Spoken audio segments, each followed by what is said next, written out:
This is a Detroit-based sunglass and everyday glassware company. Black-owned, black female-owned. Yeah, they're also unisex, so get you some. They're very highly favored and envied. All right, I'm so swayed. Thank y'all for joining us today, and we got a legend with us on set today. I'm here with innovator, engineer, and entrepreneur, the founder of the Mile High Club. How we doing today? Great, real good.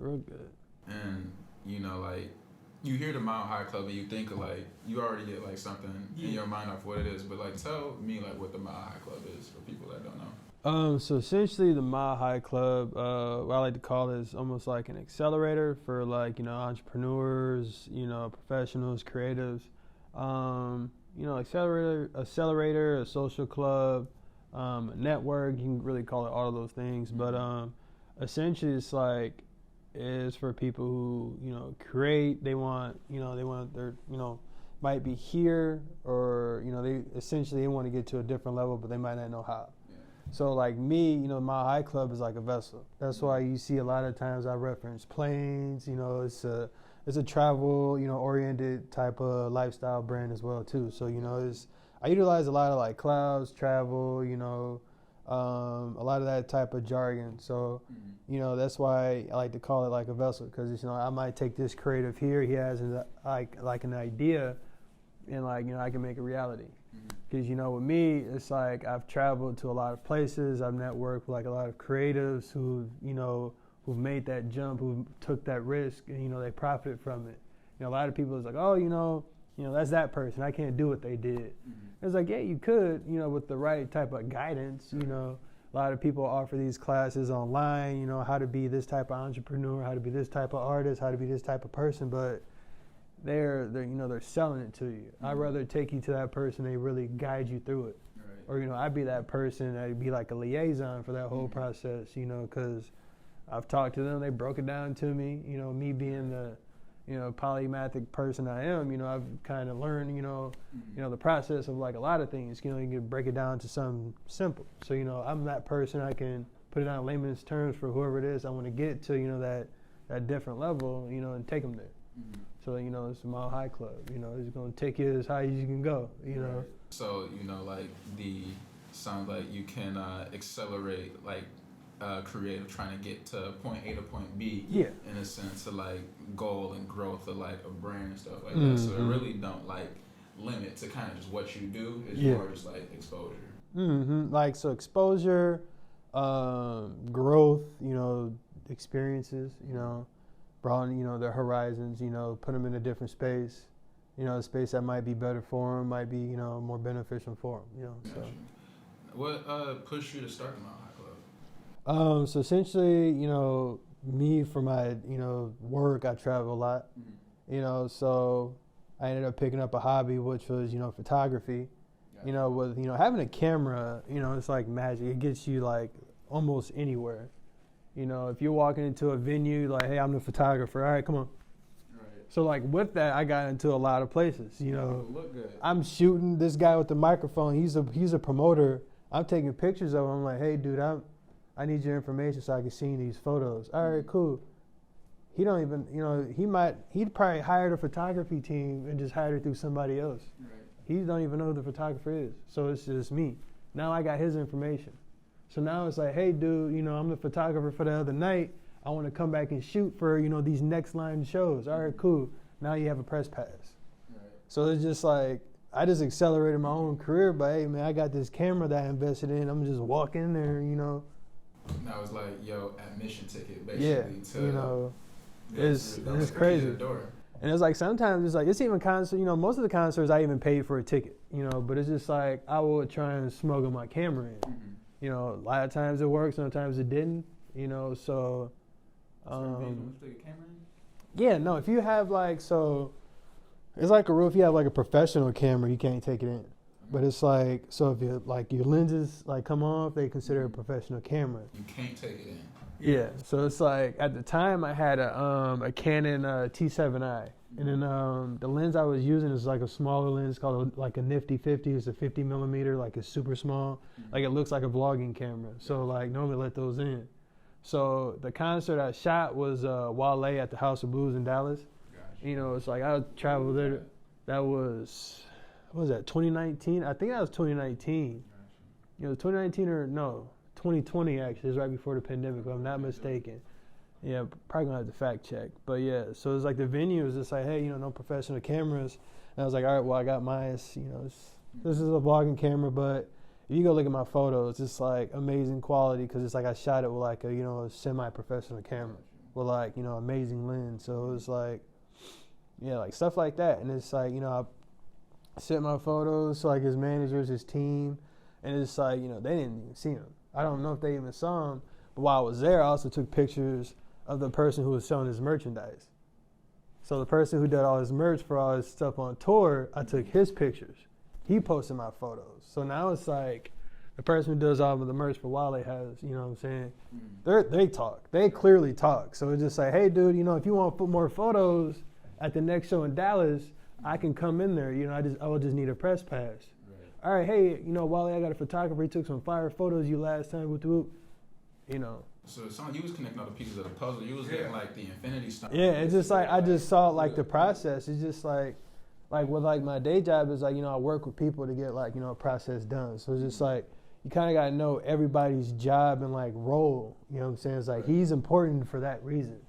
So it's just like, you know, me being a photographer, you know, he's going to want his merchandise to be seen. So I'm obviously, you know, something that, you know, he might benefit from. So it's like, all right, I'm going to take these photos, send it to him. I did it for free. But it's just like, I can, like, you know, sometimes you have to do some work for free to like get your foot in the door, to show like your commitment, to show like you actually have a passion. And from your point of view, for someone who, you know, can accelerate this process, in your opinion, what's the time frame you can accept, you know, that pro bono time and be like, you know what, I'm doing this to get my foot in the door, and then it's like, you know what, here's my price.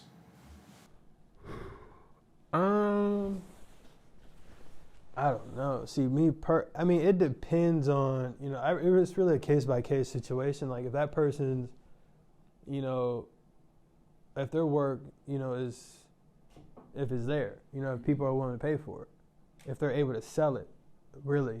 Like, I mean, if they're able to sell it, that's, you know, that's when they're ready to take, you know, paid work, commission work. You know, if it's, all right, well, yeah, you know, I feel like my work is great.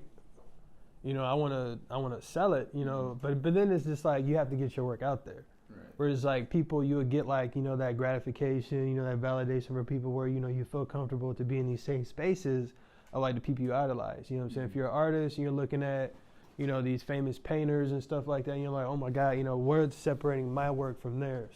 Gotcha. Once you figure that out, you know, you can, and you kind of, you know, closing that gap, that's when you're ready to start selling your work. Like as a photographer, I was taking some photos. I sent it to a guy who, you know, did photography. He's like, yo, that's just trash. Like, or he didn't really say it like that, but to me, it felt like he said that. You know, he's like, yo, it's overexposed. You know, it's over contrast. And I'm just like, I didn't even know, you know, what that means.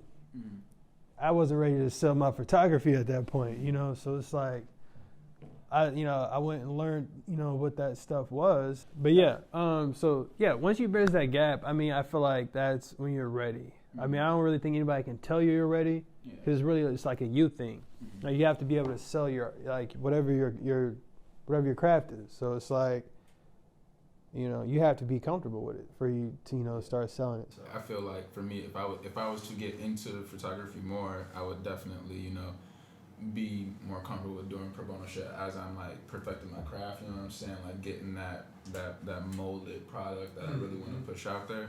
But like for you, when did you start noticing the criticism or the constructive criticism become compliments? Because I ain't never seen a bad picture from you, but oh no, yeah, no, you won't see a bad photo. That's the thing about photography, you won't see a bad photo. You know what I'm saying? So I'm trying to think, when was that? So I bought my camera October. I started doing photography, like iPhone photography in undergrad. Like I shot like a lot of like nature photos, like for like flowers, you know, like animals, stuff like that. But then, you know, I got into like art and music. Like once, you know, I graduated, I got like a real job. I was able to afford like to go to like, you know, like concerts and like festivals and stuff. So I bought my camera when I got like my real, you know, adult money or whatever. I bought that in October. Then that November I went to Complex Con in Long Beach. So, and then with that, it was just, you know, I just took my camera in. But it's like with that, I bought VIP. So it was just like, with that, it was like the stage is literally right here. You know, so I'm up there, I got my camera, I'm taking photos. You know, this was, you know, a convention, you know, with Complex, you bought on or hosted by, you know, Pharrell, Tekashi, Palm, you know, and I'm trying to think, it was like a bunch of other people. But, you know, since it was LA, it was like a lot of artists just coming in there, a lot of celebrities just coming in there. So in there, I'm just taking photos, you know, I'm doing a lot, you know. At this time, you know, I've looked up so many YouTube videos, like how to take, you know, just low light photos, concert photography, all this types of stuff. So I mean, it's just, you know what I'm saying? I got a PhD. You feel me? Like it's, you know what I'm saying? I should be, you know, teaching online courses or something, because it's like, I don't know. Like it was in there. I'm bumping shoulders with 2 Chainz. Like you know, he walking up to the stage. You know, Ty Dolla $ign, they come back and forth. Like I'm just taking photos, and it's like I'm adjusting the settings throughout the whole time. So it's just like, you know, I'm learning as I go. Like the craft is being built. You know what I'm saying? So then it's like I started posting these on Instagram, and people like, yo, like you do like grad photos? I'm like, nah. I'm like, nah, but I mean, I can try it. It was like, yeah, bro. I mean, shit, how much you charge? So, you know, I just Googled, or like, you know, I actually Googled how to Google how to charge for photography. Then it told you, hey, Google, you know, the average rates in your area.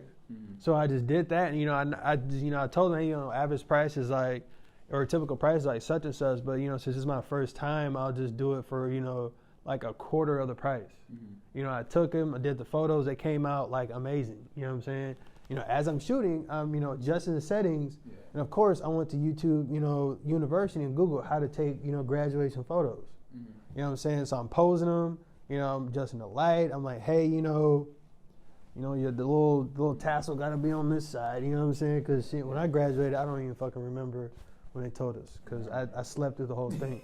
You know, so it's like, I'm taking these photos, I'm Googling all this stuff to make sure, you know, it's high quality work, because, you know, I don't have any experience. But like the difference between our generation and all the previous, I can just go Google it. You know what I'm saying? I can bridge that gap by Googling it. Right. You know what I'm saying? But then it's like, I got somebody who trusts me to actually, you know what I'm saying, to do the work, you know, and get the experience. Gotcha. You said you got like a background in engineering, but you still, you know, had to hit YouTube University. But how has engineering helped your professional entrepreneurial ventures? So essentially, I mean, even when I was getting my background in engineering, I was still on YouTube University. So yeah, I mean, essentially, it just gives you like that structure. You know, people with engineering, it's like, oh, you know, it's a bunch of numbers. Yeah, it's a lot of numbers, but, you know, numbers are like literally everywhere. You know what I'm saying? So it's just like, that's why I always know to go back to, you know, like numbers, and, you know, you think numbers, you think like roles. You know what I'm saying? That's why it's like I know how to identify like people like roles and like, you know, like the structure of like, you know, a group. You know what I'm saying? Whether it be like a rap group or, you know, a creative group or, you know, whatever. Restaurant, you know, whatever service or whatever it is. You know, it's just like I just learned how to figure out, you know, what's the possible, you know, pros and cons, you know, failures or, you know, successes or, you know, lessons you can learn or, you know, whatever solutions or issues. You know what I'm saying? It's just, that's always in every situation. Right. You know, from my professional background, I just learned to master, you know, those skills, I guess. So, yeah. It's a thing that's like dope. You like are multifaceted, you know, and basically just how to get a bag creatively. But, you know, speaking of bags, I heard you real tapped into the crypto world too. Yeah, so so when I started, you know, my first, you know, adult job, you know, I got into crypto. Like back then, I think it was like under $1,000, like Bitcoin and Ethereum and all that stuff. So that's when I was buying it. And like that was 2017, and I think that's when it jumped up to like 17,000 and stuff. So that's when I bought my first car. You feel me? So yeah. So ever since then, it's just I've been into like crypto. I started trading. So what was that? Yeah. So I was trading crypto like 2017, and then once it crashed, I stopped. And I would say so from 2018 and on, I was just, trading crypto like every now and then. Gotcha. And like 2019, that's when I got into like stock options and like all that stuff. And then one of my like best friends, like growing up, he told me about like, virtual real estate. Gotcha. And then came, NFTs. So I was in NFTs like early on, you know what I'm saying? So I like came upon like one of the, it's like a popular project, the Crypto Cannabis Club. It's for people, it's literally that's it. It's people that's in both spaces, So I just, with cannabis being like one of the leading like, crops in the world right now, or getting there, it's huge. I thought, it'd be a great investment. So, in that club you meet, there's a lot of people from all different levels of, that community. So it might be, people that do it illegally. It might be, investors, partners. It might be, the growers, lead growers. You never know who, but it's always people who's involved, crypto and cannabis, So it's like, that's another like gap being bridged, that's never been before. Because if you think of somebody who uses cannabis, frequently, you'll get, you'll think of, as a stoner, a lazy person, however. Or if you think someone who's involved in like crypto is somebody who's just, this nerd, no social life or however it is, but then you put these two together in this space, right. Now you're really bridging that gap. You're discovering a whole new community of people. And that's like almost every NFT project. And that's like literally what it is. Like it's like a bridging the gap. It's like a chain link. You hear blockchain is linking all that stuff together. So it's like, that's why it's like, crypto has been like amazing things. It's like another thing that I like. It brings people together. Yeah. So it's like I've met so many people like just from trading crypto. So, it's amazing. Outside the money, thing is, I benefited from it, versus financially, socially. So crypto was very good for me. So you said it bridged the gap of cannabis and crypto. Now, when you got into it, like, which one did you know more about? Was it 50-50 or were you, like, more on crypto? Oh, all crypto. Yeah, all crypto. Like, completely, like, clueless about cannabis. But it's like, me, I'm a sponge. Mm-hmm. So, it's like, when I'm in here, I'm learning, of strains and all types of stuff that I heard of, that, back in the day, I'm talking to the cultivator. Mm-hmm. The guy who grew that, like, that's my strain. Mm-hmm. You know what I'm saying? I'm the guy who grew Kim Dog. You know what I'm saying? And everybody else who's growing it, they got it from my plants. You know what I'm saying? This guy, literally the OG. You know what I'm saying? Like, that's crazy. And then, like, a couple months later, I'm talking to Cheech and Chong. Mm-hmm. You know what I'm saying? And then a couple months later after that, it's, who else? Ricky Williams. Damn. Because he has his own strain, Heisman. You know what I'm saying? And it's like after that, we're talking to Planet 13, which is the biggest, dispensary in the world. The biggest? Yeah. You know what I'm saying? We got, like a partnership with them. So it's just like, it's just like the whole community aspect. Like, I love it. Oh, man, got the mic. Drop the mic. But yeah, you know what I'm saying? So, yeah, it's, it's just crazy because, I was completely clueless, like growing up, just being out of that community. I was always wondering, like, why is it so tight knit? Gotcha. But now I'm learning why, because it's important. Like it's a huge thing to them. So. Now I feel like a guy like you, you always trying to bridge the gap and interconnect things. So like you went from taking pictures of artists at concerts, and then you had to get that grad picture back, and then you got into the grow, right? So like I feel like that list, like, was there any more like notable influencers in cannabis that you got to link up with? I'm trying to think. So as far as like influencers, one I have met out here is Let me see. Trying to think. It'll come back to me later. I have to think about that one. So, you said you flipped that Bitcoin and got your first car. What was the first car? Or not the first car, but you got a car. Yeah. So no, that was pretty much my first car. Okay, yeah. So you got your first car. What was your first car?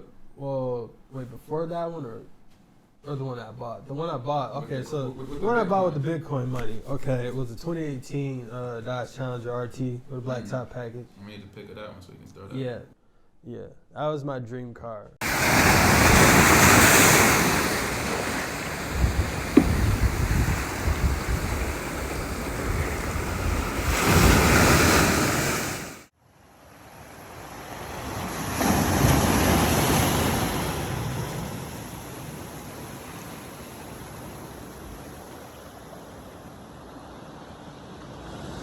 So I always wanted a Challenger. So yeah, when I got that money, you know, I was telling my brother, I was like, yeah, I think I found it. Mm-hmm. He's like, where is it at? I was like, you know, Lexington, Kentucky.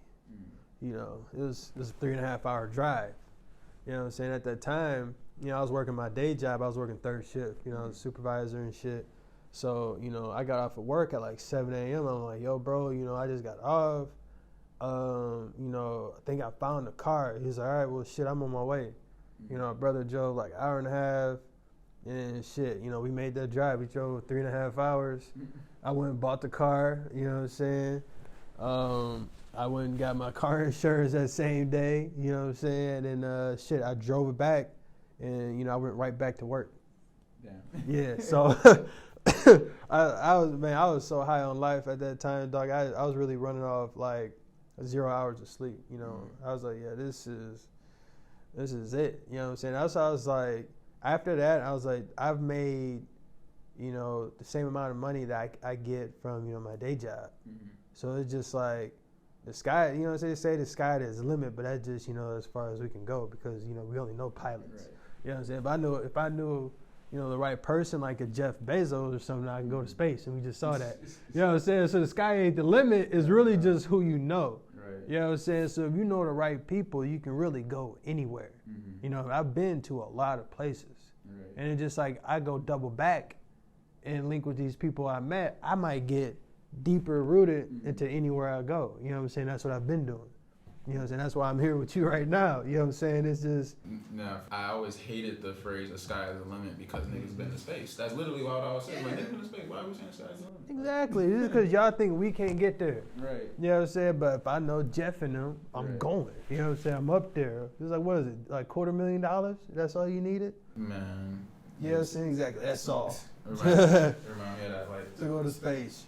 That movie, like Elysium, with, like, Matt Damon. Right. Like a whole nother like civilization with them. You know what I'm saying? That's the Mile High Club right there. In fact, so like we living on a blimp. You know what I'm saying? Going back to you know, the Mile High Club. Like, what was the last event y'all did? It was Canaway. Canaway. So essentially, it was just an art show. Mm-hmm. It was sponsored by some local cultivators here. Gotcha. So I partnered up with the organization, Seven House. They're from Indianapolis. Okay. Essentially, they do art shows around the world. Mm-hmm. You know, they do amazing work. You know, they've been to I'm trying to think, it was like Dallas. Trying to remember the list. Dallas, like New York, Indianapolis, of course. Mm-hmm. Now in Detroit. So essentially, what we did, I got some help with you know, Low Power Move Collective. You know, they helped me source, you know, some amazing artists from the Detroit area. And, you know, Seven House, they reached out to some people they knew up here. We also got some artists they knew of. We also had artists from Indianapolis drive up. And then we also had, like, a bunch of vendors. So, you know, creatives, entrepreneurs who have their own brand. You know, we had them come in there. You know, they had their tables set up. They were to sell merchandise, you know, sell their clothes, you know, all types of, you know, merchandise, you know. Also, like, you know, food vendors. One of the ones I really like is Mr. Mimosa. He was in there. I really like mimosas. I know. You know, and he's, you know, pretty known out here. Mm-hmm. And then also had a food vendor. Spice Rack. It's like a food truck, but they also have a restaurant now. So, you know, they had some Hennessy wings. You know, highly recommend it. Like, highly recommend it. And where you get them Hennessy wings at? Spice Rack. Spice Rack. Also, you know, you said you're a fan of, you know, a good mimosa. Who got the best mimosas in Michigan, and then who got the best mimosas in the country? Like, where have you been at? Man, that is amazing. I like that question. So I think I've only had mimosas from Mr. Mimosa. I haven't been out to that many. I haven't been out to a brunch spot out here yet. So yeah, Mr. Mimosa has some amazing mimosas. Like the juice, you know, normally people do like a grapefruit, they do a cranberry, orange juice, pineapple, whatever. But he had like his own concoction, which is very nice. I can't remember the flavors. I don't know if it's like a hibiscus or something. I don't know for sure. But you know, he had stuff like that. You know, it's like a upper epsilon type of like flavors. Like, you know, most, you know, a lot of people don't, you know, they don't know what a hibiscus is. Right. It's just like, like, you know what I'm saying? Most people, you know, they've only had like one or two mimosas. So now it's just like, he came with a hibiscus mimosa that was amazing. I don't know if it's hibiscus or not, so fact check me. But it could have been, you know, like salt water, but it was amazing. You know, this shit, it was amazing. So, you know, it's like, even then you open up people's minds to, you know, it's a whole different like field. So like, yeah. But the best mimosa I've had was in Amsterdam. So, you know, I'm trying to think. We rented bikes. So, like, you know, I'm just going through the streets of Amsterdam, you know, trying to find, you know, just, you know, places to stop at. Right. So we stopped at like it was like a bar, you know, a simple bar, like open venue, like you can literally just walk straight in and sit at the bar. And like, you know, we asked for a mimosa, but, you know, theirs is different. You know, they poured a shot of vodka in there first. You know what I'm saying? So I was just like, okay, we're up there. You know what I'm saying? So they put the vodka in, they put the champagne in there, they orange juice. Stirred it up, you know. It was, and like I'm like, yeah, man, this bike ride back, you know, to the hotel is gonna be different, and you know, it was, you know, I had like 3 or 4, you know, it's a good number, but you know, that's where I learned, you know, like the what's the word I'm looking for? The gold standard for mimosas. You know, that was it. So, like, ever since then, like, you know, when I want to spice my morning up, I put a shot of Don Julio Añejo in there. Oh, word? Yeah. Like, that's it. Like, that's, you know, I'm not even really much of a drinker anymore, but, like, yeah. When you went to Amsterdam, do you feel like you got the full experience? Yeah, of course. Yeah, so Amsterdam, oh man, rocking the table. I'm shaking the table thinking about Amsterdam. You know what I'm saying? It's an amazing time. Yeah, no. I got most of it. You know, the absinthe.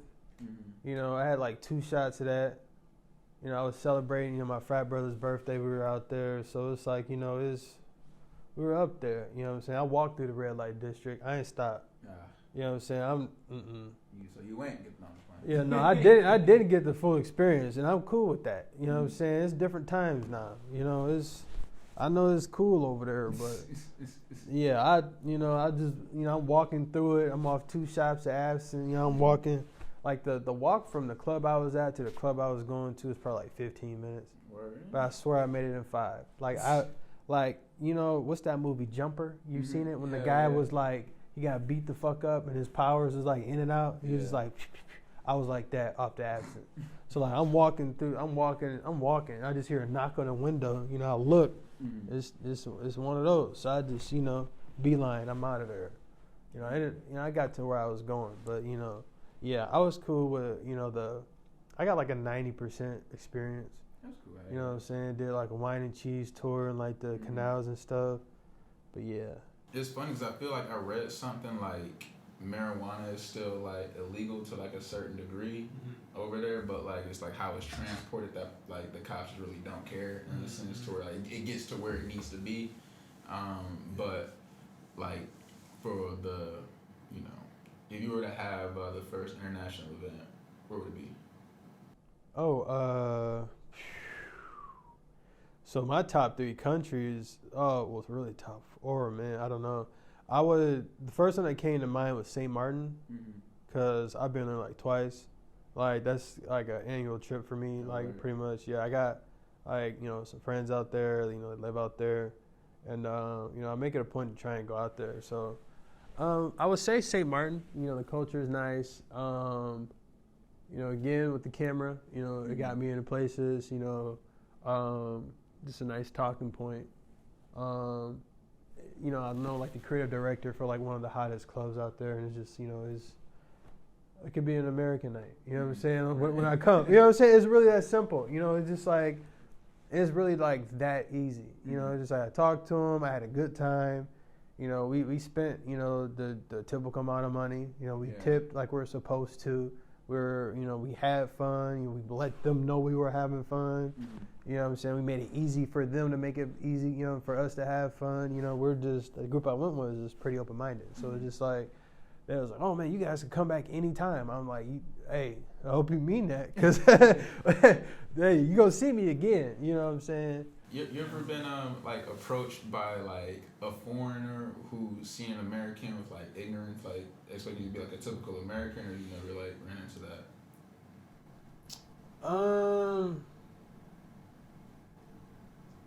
Like you ever been boxing like an American stereotype? I mean, I get that just being in America. We know that. So like when I go to these different countries, man, I don't know. I think I let my guard down when I'm in different countries. So I don't even know because it's just like, I'm not even an average American male. So it's just like when I go to these other countries, they think I'm LeBron James and shit. You know what I'm saying? So it's like he got me by like I think 2 inches or something like that. You? Yeah, I'm 6'6", but I think he got me by like 2 inches. So I'm just like, I'm not even athletic like that. So they already think I'm an athlete when I come over there. So it's just like, I don't know. And like I don't even wear like the shit that's portrayed in media, like our leading African American criminals, the gold chain or whatever shit they try to paint. So it's like they don't really assume that. They assume that over here, but overseas and stuff like that, like they're like, oh, so what do you do? Like, when I talk to them, they know I'm like an engineer. I know I got like a degree from the school I went to. So it's like, they know. So it's just you play sports, you're such a big American, stuff, they ask stuff like that. Like, it's more like, I don't know. It just, I guess it's because, I travel so much. It's like, I carry myself to be, like, approached, like, in a different way, I would say. It's just, because, just being in America, I got to walk like that, be as harmless, innocent as possible. So, you know what I'm saying? When I go overseas, it's like, shit, I don't know what law I'm breaking over here. See, that's the thing. I'm like, shit, bitch, I'm 6 foot on a good day. You know what I'm saying? But niggas call me intimidated just because of the color of my skin. I'm like, yeah, I got that over here. Nigga, like, right, you know what I'm saying? I ain't worried about y'all. Like, so, man, I'm just here to hang out. You know what I'm saying? Like, shit, ain't that fucking deep. But, so overseas, that's why it's like, I tell people to travel. That's why it's like, oh, do black people go there? I'm like, yeah, dude, I went. Look at this picture. Like, look. And then when you go here, talk to them. Like, they're going to show you where to go. You can be all right. Now, they tell you don't do some shit, don't do it. Because that's how people, end up in the shit. But, yeah, it's just, it's like that. So, tell us about this new partnership with Travel Club IQ. Okay, so Travel Club IQ is pretty much I would guess a tool to pretty much plan your vacation, from hotel to flight to rental car, So you've seen sites like Expedia, you've seen all these other sites, some of them are like paid, they have a paywall. Some are, completely free, but they're slow, they don't offer any type of like customer service or, all different types of whatever. But, Travel Club IQ has like, literally everything. You get like a 24-hour customer care service, when you book. Of course, you get your immediate confirmation and all that stuff. But, with this, you can put in, your location, your departure, arrival, time, how many people flying with you, baggage, times you want to fly.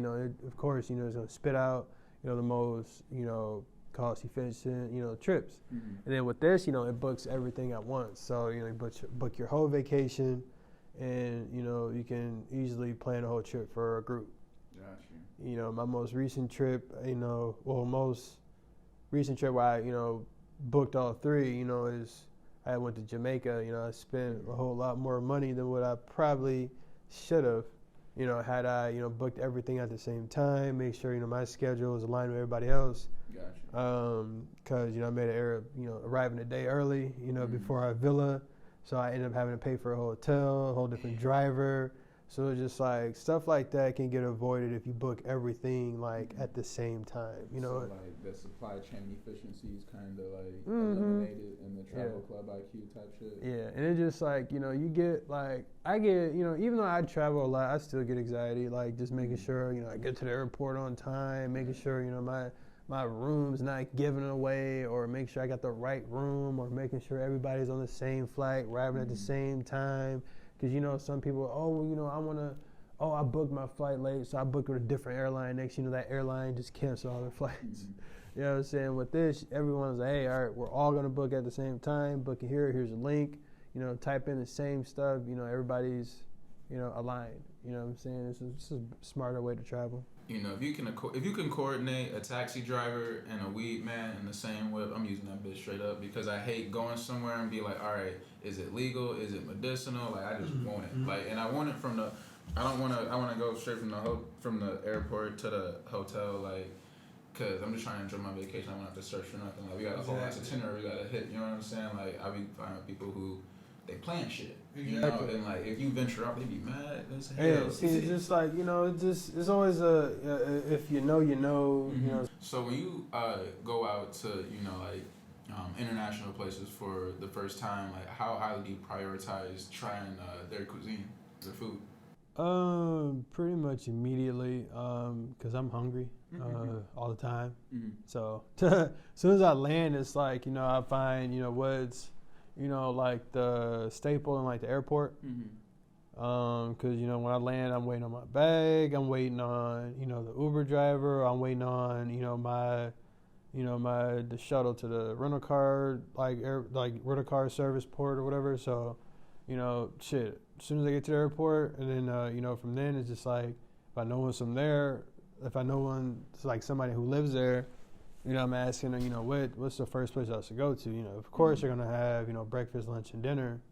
And there's going to be multiple places, so I just go eat at those places. You know what I'm saying? So, you can always ask, hey, when you get to a restaurant, it's, hey, you ask the waitress.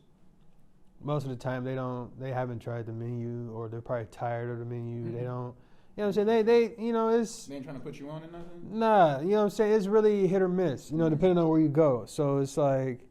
I normally like to ask people that go to these places, like a customer, you know what I'm saying? Because they're going to tell you, hey, yeah, you can go to, like, for instance, for Dallas, you know what I'm saying? First time I had crawfish, it's a crawfish season. If you go a certain amount of time, you might get fresh crawfish or you might get frozen crawfish. Gotcha.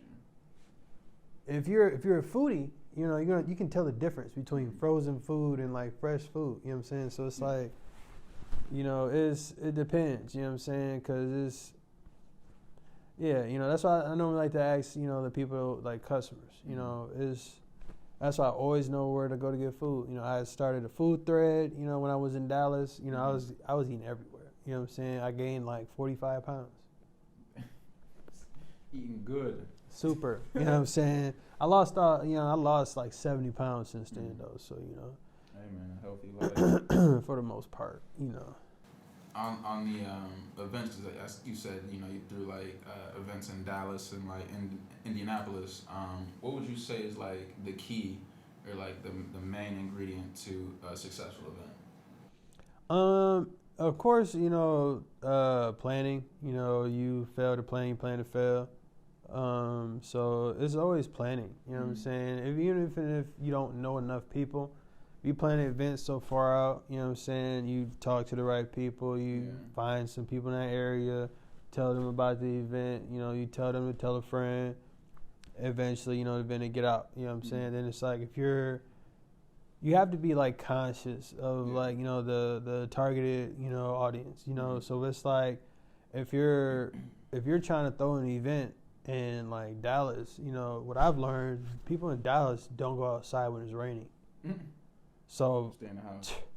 Yeah, you know what I'm saying? So events in the spring and all that, it's not, you know what I'm saying? is risky. You know what I'm saying? For you to throw an event in the spring, you have to have like, you have this event will have to be, you know, something you throw every spring. Right. Something that people are like, oh shit, you know, it's time to get wet for that event. Not, oh man, I ain't never been in nothing like that. I'm not about to risk, you know, driving out in this rain and all that. So you gotta like, you really have to be able to like read the room before the room even get there. You know what I'm saying? You gotta think like what type of room I want. Right. And I gotta think what type of these people, you know, type of stuff these people require. You know what I'm saying? So it's like, whatever I want to do, if I want to throw an art showcase, I gotta find, you know, a venue that's, you know, spaced out for these artists to have all their art up comfortably.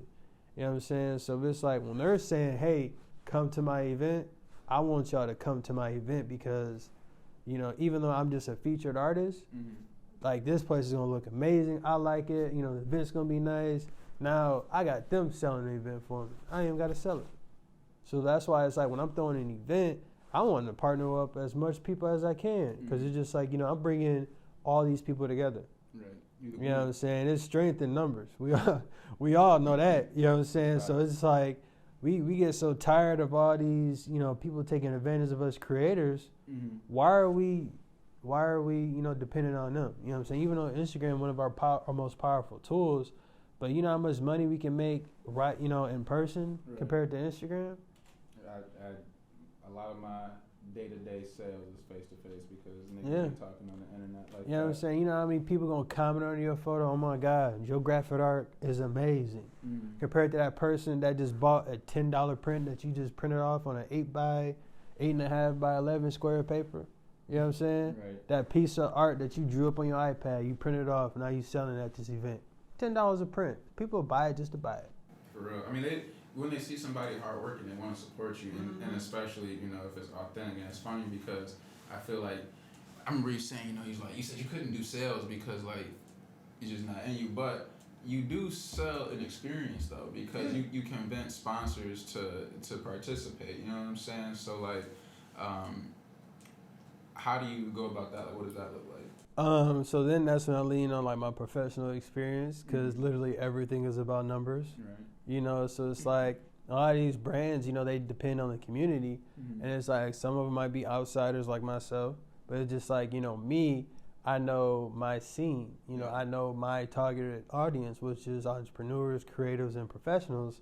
And I know how to directly engage with these people every time and how to, you know, connect them, how to find them, how to, you know, network with them, how to build with them, how to build rapport with them, how to, you know, figure out their strengths, their weaknesses, and how I can help them with it. Because, you know, it's, you know, I don't know if it's the gift of gab or whatever it is, but it's just something that I do, you know. So it's like when I go to these professional brands and companies, it's, you know, I go to them, I approach them the same way. You know, I'm not nervous, but I'm, you know, I'm aware, you know, so I do my research. I see, you know, where I can help out at. You know what I'm saying? If it's like this brand who uses, you know, these Getty images or these stock photos for all their branding and all this stuff, and you know they got these low quality photos, you know, I'm like, hey, yo, I'm a photographer and I know cannabis influencers. It might be somebody who just smoke weed on their Instagram page all the time, but he's known for that. Right, that's his brand. That's a cannabis influencer. He don't even fucking know it. So it's like, hey, yo, bro, I mean, I see you do all that stuff all the time. Let me, you know, these people are looking for, you know, some stuff to post on their page. I see you do it, you know what I'm saying? I don't, but you do it. I can take some photos of you and put them on their page. They'll pay us both for it. Right. We all win. And then they'll give you some free stuff. You can take all the stuff home. You know what I'm saying? It's samples. You know what I'm saying? You can try some of the new stuff they got. You're helping them. They're helping you. You're both helping me because I'm getting experience. I'm in a whole new market I've never worked in before. But, you know, I've taken pictures of people who you know, smoke, you know, being in concerts. Right. It's at a concert. You know, they've got their weed from somebody they know, not a brand that's trying to be known for that person having that weed. So I'm bridging that gap. I'm kind of using that same you know what I'm saying? With the Mile High Club. And then with the Mile High Club, I'm creating the event. You know what I'm saying? So, that guy's an artist. He's smoking, you know, that product from that person at this event. How do they all get there? Through me. I'm the vessel. You know what I'm saying? So it's just like, it's like that wheel, that's constantly sharpening that iron. So they always say each one teach one, iron sharpen iron. Exactly. You know what I'm saying? About. So it's just, hey, keeping the wheels rolling. Yeah. So you said earlier, and it's true because Instagram is one of our most powerful tools right now. And I see you came through, with some hats. Yeah. But for anybody watching, if they wanted to support, follow the Mile High Club and purchase one of these beanies, where would they go to do that? So right now, these are going to be like private selections. So I'm going to be using these, as, promotional things, giveaways. But, I got a website, the milehighclub.io. I have a bunch of merchandise on there for sale. These beanies will be on there eventually. These are just, going out first. I'm giving it out to, people that want to, create, for the Mile High Club. Because, me, myself, I'm a business, right. So this is, me doing something to get my brand out there. I got a hat for you. Of course, it matches with your hair. You can pick one. So, it's just, a thing I'm doing, is, showing love, still spreading my brand. It's just, all of us are walking billboards. We all know it. We're used a lot, in media by these bigger brands and all this stuff. So why not, rock with one that's going to, uplift you as well. So, yeah. Any last words, any shout outs you want to get out? So these glasses, mentioned it earlier, Envy Official. You can find them on Instagram. There will be a tag like right here. You can do that. You can put you can do that. So yeah, it's gonna be a tag. You can personally shout them out. My manager is Little Power Move Collective. You can follow him on Instagram. Shouts out. I'm trying to think who else. So, I had a bunch, or not really a bunch, but a few events. So, of course, Copper House Detroit. That was my first event. Had an open mic there. So, of course, I'm going to shout them out. It's an amazing space. It's a super safe space. Let me see where else. Doghouse. Got to shout out Doghouse. Facts. You got to shout out Doghouse. They do a lot for the community, I feel like. And let's see who else. Man, Coffee Bags. So Coffee Bags is another brand. They sponsored one of my events as well before.